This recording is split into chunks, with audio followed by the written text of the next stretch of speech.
E essa parte aqui é só para mostrar a distribuição da inervação simpática. Ó.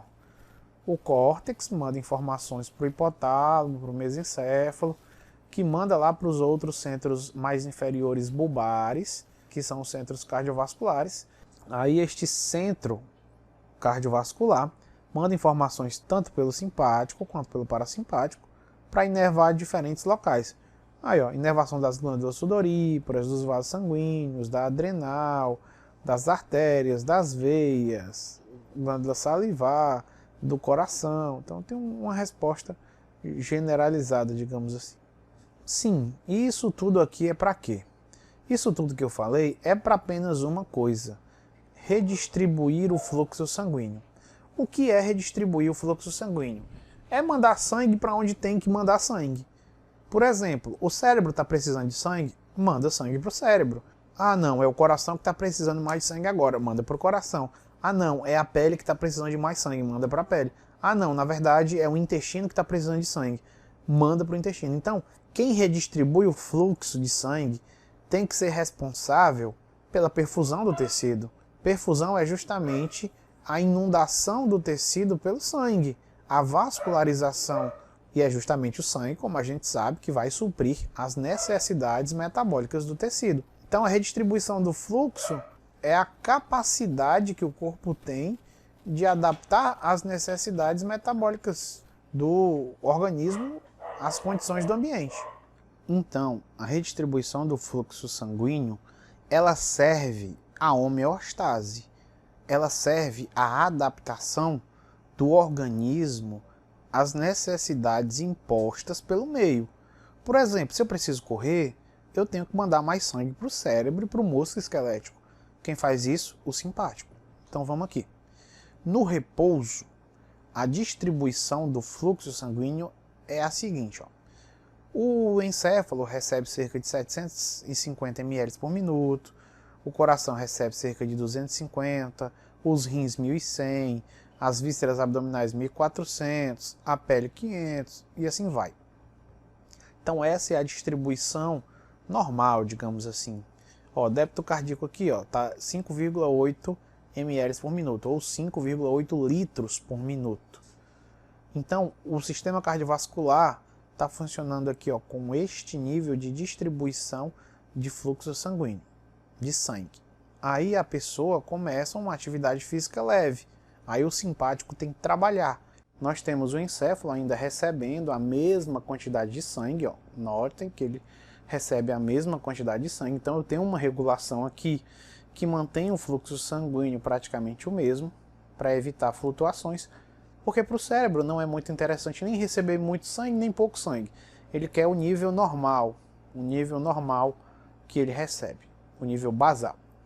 O débito cardíaco aqui aumenta, ó, de 5,8 litros para 9,5 litros. O fluxo coronariano também aumenta de 250 para 350. Notem que dos rins diminuem, das vísceras diminuem. Eu tenho uma retirada de sangue dos rins e das vísceras. E eu mando sangue para a pele e para o músculo esquelético. Na pele ocorre um fenômeno interessante. Inicialmente o simpático ele causa vasoconstrição. Aí essa vasoconstrição na pele reduz o fluxo sanguíneo para cerca de 300 a 200 ml. Aí a pele começa a passar por um quadro leve de isquemia, e a isquemia leva à produção de metabólitos e mediadores locais vasodilatadores. Por exemplo, o dióxido de carbono, o monóxido de carbono, a adenosina, o próprio potássio. Esses mediadores eles vão fazer os vasos da pele se dilatarem, e aí os vasos da pele saem desse estado inicial de vasoconstrição e partem para a vasodilatação. E é aí que a pele começa a receber mais sangue, é por isso que a gente fica ruborizado, que é justamente para promover uma melhor troca de calor entre a superfície do corpo e o meio. E a sudorese também auxilia nisso. Eu também retiro algum sangue de outros tecidos, como o baço, por exemplo, e mando, sobretudo, para o músculo esquelético. Como é que o simpático tira sangue do rim e das vísceras e manda para o músculo esquelético? De maneira simples. os vasos dos rins e os vasos das vísceras sofrem vasoconstrição. Logo, se eu contraio os vasos aí, eu aumento a resistência. Se eu aumento a resistência, eu aumento a PA. Aqui eu dilatei, diminui a resistência, diminui a PA. Eu criei o quê? Um ΔP. A pressão está mais alta nos rins e nas vísceras e a pressão está menor no músculo. Logo, o sangue vai querer sair dos rins e das vísceras e ir para o músculo. Então o simpático ele cria um ambiente de redistribuição de fluxo sanguíneo por alterar a resistência de maneira seletiva em locais diferentes. Aqui ele aumenta a resistência, aí o sangue vai sair daqui. Aqui ele diminui a resistência, e aí o sangue vai para cá. Nas coronárias a mesma coisa, ele dilata as coronárias, e aí o sangue vem para as coronárias. Então é assim que o simpático trabalha, ora contraindo, ora dilatando, para fazer com que o sangue vá para onde ele quer que o sangue vá, para atender às necessidades metabólicas do organismo. E assim, por último, vamos ver como o nosso corpo redistribui o fluxo sanguíneo num quadro de atividade física intensa. Como a gente pode observar aqui, o encéfalo ele continua recebendo a mesma quantidade de sangue. Como eu havia falado, o encéfalo ele tem um sistema de autorregulação do fluxo sanguíneo muito forte. Ele nem quer receber sangue de mais e nem quer receber sangue de menos. Ele trava o fluxo sanguíneo mais ou menos nesse nível de 750 ml por minuto. Já o débito cardíaco, como você pode ver, ele aumenta quase 3 vezes. Então é um aumento muito grande, ele passa de 6 litros praticamente para quase 18 litros. É uma mudança muito considerável. Tanto que as coronárias, antes no repouso elas recebiam 250 ml de sangue, agora elas estão recebendo 3 vezes mais, ou seja, 750 ml de sangue. Então elas aumentam também 3 vezes a sua perfusão. Isso, obviamente, auxiliado tanto pelo simpático, ativando o receptor beta 2, quanto por fatores vasodilatadores locais. Como eu havia falado, quando os tecidos trabalham muito, eles liberam fatores vasodilatadores, tanto num quadro de hipóxia, quanto num quadro de alta atividade metabólica, faz com que os tecidos liberem substâncias vasodilatadoras, como eu citei, a adenosina, o monóxido de carbono, o dióxido de carbono, o próprio potássio. Tudo isso vai fazer com que as coronárias se dilatem para aumentar a sua perfusão.